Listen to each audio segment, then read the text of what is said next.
the most wonderful time of the year when people give me a lot of books. Behold, my Christmas book haul. So the crown jewels of my haul were given to me by my husband, who knows me so well. He went to this great place in downtown called The Last Bookstore and found me first editions of several Harry Potter books. Let me qualify, these are first American editions, but still, I will be passing these down to my children someday. He got me Prisoner of Azkaban, Half-Blood Prince, and my all-time favorite, The Deathly Hallows. Yeah, he wins at being a husband. He also picked up a first edition of a Stephen King book, Dolores Claiborne. I had not heard of this one, nor have I actually read a Stephen King book yet, which is something I need to remedy soon. Not sure I will be starting with this one though. This is one of his books from the 90s. It's not the best rated on Goodreads, but a lot of my Goodreads friends do have positive reviews, so I guess we'll see. Anyone read it and can give me your 2 cents? Also, we had our annual gift exchange at my book club, and I made off with 2 books. The first one was A Fire Upon the Deep by Werner Vinge. This is sci-fi, space opera, really good ratings on Goodreads. I don't really understand the synopsis, but apparently space is partitioned into regions of thought, where what you can do with your mind is determined by where you are in space. Then something really horrible happens that destroys thousands of worlds, and then this family of scientists is captured by a proto-medieval alien culture, and a rescue mission is launched to save them? Complex. But my friend Nicole from Nicole's Adventures in SFF, who gave me this book, says the world building, or rather universe building in this case, is really impressive, and she also said it's just a really cool space opera.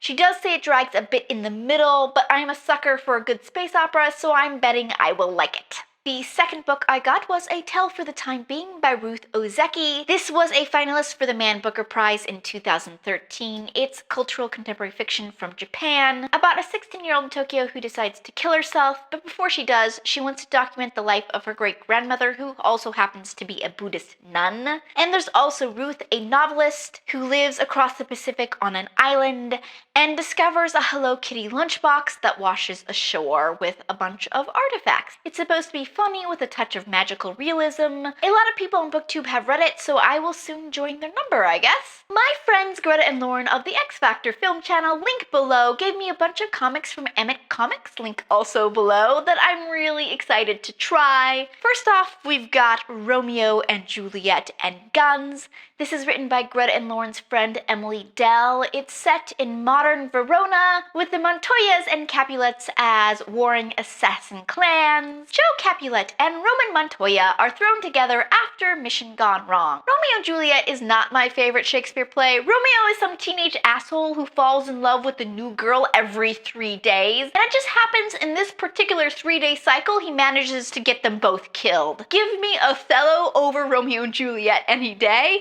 But rant over, this retelling of Romeo and Juliet looks kind of badass and less stupidy. All these comics are kind of hard to find, so I've put a link to the publisher below where you can buy the comics for $5 each. Moving on to The Wendy Project, which is a modern-day retelling of Peter Pan, where Wendy Darling, and I quote from the description, confronts her sanity when she suspects a mysterious flying boy has abducted her little brother.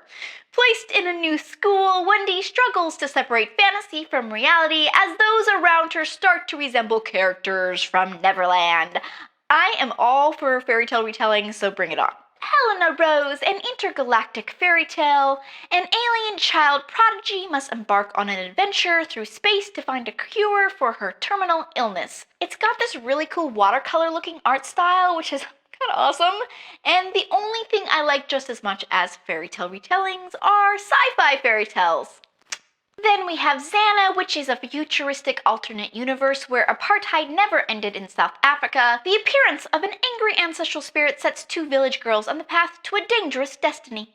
And inside the loop, this looks to be sci-fi about 2 politically divided cities. Tori Wellborn gets the plague and must survive. And finally, Finding Molly, an adventure in cat sitting. I just like an adventure in cat sitting. I can't wait for this one.